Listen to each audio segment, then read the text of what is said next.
जय श्री राम दोस्तों, मैं हूं आपका दोस्त प्रमित और स्वागत करता हूं आपका एस्ट्रो हीलर प्रमित के आज के एपिसोड में। दोस्तों, थंबनेल को देख करके आपके समझ में आ ही गया होगा कि आज के वीडियो में हम किस बारे में बात करने जा रहे हैं। तो ये हर घर की एक कॉमन कहानी है। मेरे पास बहुत सारे लोग इस कंप्लेन को लेके आते हैं कि हमारा जो बच्चा है वो पढ़ने में बिल्कुल भी ध्यान नहीं लगाता है या उसका पढ़ने में बिल्कुल भी मन नहीं लगता है।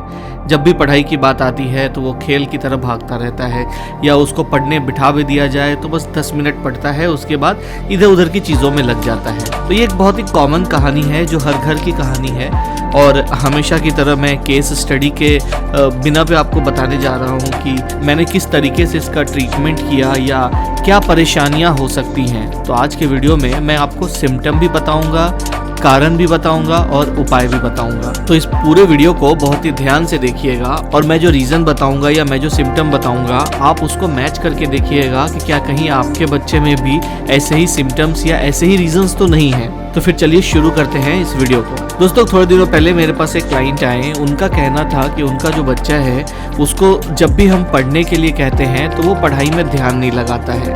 उसको हम मार पीट के या प्रेशर डाल के डांट के अगर पढ़ने में बिठाते हैं तो वो आधे घंटे 1 घंटे पढ़ता है, उसके बाद वो फिर मोबाइल में कुछ देखने लगता है या इधर उधर की चीज़ों में लग जाता है। अब पेरेंट्स भी डांट डांट के या मारपीट करके थक चुके थे, उन्हें समझ नहीं आ रहा था कि हमें क्या करना चाहिए। उन्होंने बच्चे को साइकियाट्रिस्ट से भी मिलवाया, वहाँ से भी उसकी ट्रीटमेंट हुई, लेकिन फिर भी कुछ फ्रूटफुल रिजल्ट नहीं आया। किसी ने उन्हें सजेस्ट किया कि आप एक बार एस्ट्रोलॉजर से मिलिए, वहाँ से आप चेक कराइए, शायद कुंडली में कोई दिक्कत हो।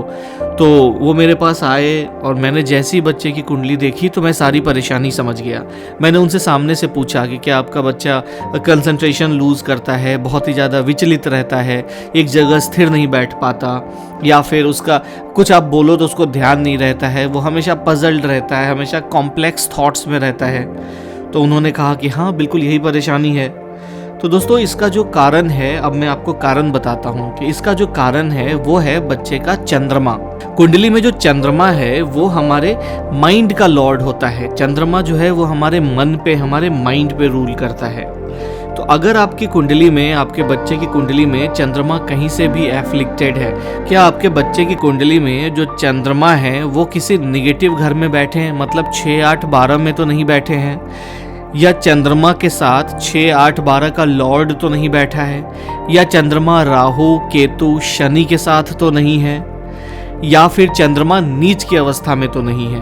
आपको कुंडली में सिर्फ इतनी चीज़ें देखनी है। अगर ऐसी कोई भी परेशानी आपको दिखती है तो आप चंद्रमा की रेमेडी करके बच्चे का कंसंट्रेशन वापस ला सकते हैं। अगर आप ये देखने में असमर्थ हैं, आप नहीं समझ पा रहे हैं कि चंद्रमा की पोजीशनिंग क्या है, क्या ये गुड पोजीशन में है या बैड पोजीशन में है, तो आप हमारे दिए गए नंबर पे कॉल करके एक कंसल्टेशन बुक कर सकते हैं और एक्सपर्ट द्वारा इसका एनालिसिस करा सकते हैं, या फिर आप सीधा मुझसे बात कर सकते हैं। तो मैं अच्छे तरीके से कुंडली को देख के एनालिसिस करके आपको रेमेडियल मेजर्स दे सकता हूँ, जिससे आपके बच्चे के रिजल्ट को अच्छा किया जा सकता है। और मैंने कम से कम 25 बच्चों में अपनी जो रेमेडीज़ है उसको टेस्ट किया है। मेरे पूजा पाठ से या बेसिक रेमेडीज़ से बच्चों के रिजल्ट तक अच्छे हो गए हैं। मतलब ऐसे ऐसे बच्चे भी रहे हैं जिन्होंने कभी एग्ज़ाम में 60%, 70% से ऊपर स्कोर नहीं किया था, उन बच्चों ने 90% तक का स्कोर किया है, जस्ट बिकॉज चंद्रमा से उनके कंसंट्रेशन को बढ़ा दिया गया।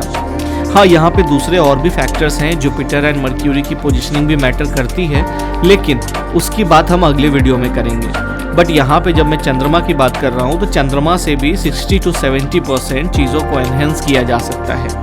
तो आप भी अपने बच्चे की कुंडली में चंद्रमा की पोजीशनिंग देखिए, और मैं आपको एक बेसिक रेमेडी बता देता हूँ कि अगर आपको लगता है कि चंद्रमा गड़बड़ है तो आप अपने बच्चे से ओम चम चंद्राय नमः का 3 माला रोज पाठ करवाइए, या फिर 2 मुखी रुद्राक्ष आप उनके गले में पहना सकते हैं। इससे आपको काफ़ी फ़ायदा मिलेगा। अगर इन बेसिक रेमेडीज से फ़ायदा नहीं मिल रहा तो फिर आप कंसल्टेशन बुक कीजिए, अपॉइंटमेंट बुक कीजिए और मुझसे बात कीजिए। हमारे पास एडवांस रेमेडीज़ भी हैं, उनसे हम डेफिनेटली आपको रिजल्ट दे सकते हैं। तो आज के वीडियो में बस इतना ही। मैंने इस वीडियो में आपको 3 चीज़ें बताई। सबसे पहले प्रॉब्लम बताई कि बच्चों के क्या सिम्टम हो सकते हैं अगर उनका चंद्रमा खराब है। दूसरा, मैंने आपको चंद्रमा कहाँ कहाँ है तो उसे खराब समझना चाहिए ये बताया, और तीसरा मैंने आपको इसका उपाय बताया। अगर नहीं समझ आया है तो वीडियो को एक बार फिर से पूरा देखिएगा और डिटेल में समझने की कोशिश कीजिएगा, इससे आपके बच्चे को बहुत फ़र्क पड़ेगा। तो बस आज के लिए इतना ही। मैं अपनी वाणी को यहीं विराम देता हूँ और फिर मिलते हैं अगले वीडियो में। तब तक के लिए जय श्री राम।